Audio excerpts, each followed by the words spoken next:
ដេជោបានបើកដំណើរការរួចហើយស្រាប់ពេលជាមួយនឹងគម្រោងឯកក៏បានបើកលក់គ្រីសេផងដែរដូច្នេះថ្ងៃនេះនាងខ្ញុំសូមលើកពីចំណុចពិសេស4ចំណុចពីគម្រោងឯកជូនទៅដល់អតិថិជនទាំងអស់គ្នាចំណុចពិសេស4យ៉ាងនៅក្នុងគម្រោងឯកដែលអតិថិជនទាំងអស់គ្នាគួរតែដឹងចំណុចទី1ក្រុមហ៊ុនសម្រេចយកតែ 30% នៃផ្ទៃដីសរុបរបស់គម្រោងទាំងមូលមកសាងសង់ជាប្រភេទវីឡាហើយបែងចែកដាច់ពីគ្នារវាងតំបន់រស់នៅនិងតំបន់ពាណិជ្ជកម្មចំណុចទី2ផ្ទៃដី 70% ទៀតជាតំបន់ពាណិជ្ជកម្មហេដ្ឋារចនាសម្ព័ន្ធដោយផ្ដោតសំខាន់ទៅលើរុក្ខវិថីសួនឧទ្យានទឹកធ្លាក់សិប្បនិមិត្តសួនកុមារសួនច្បារតូចៗជុំវិញផ្ទះនិងកន្លែងសម្រាកលំហែកាយ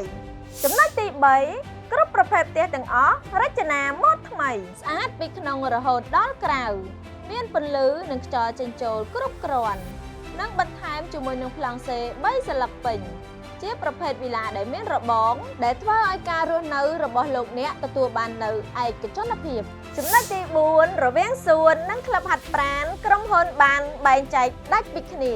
ដើម្បីឲ្យមានភាពងាយស្រួលក្នុងការទៅកម្សាន្តឬក៏ទៅហាត់ប្រាណសម្រាប់លោកអ្នកដែលមានបំណងចង់កក់ផ្ទះដែលមានទីតាំងពិសេសមុនគេដូចជា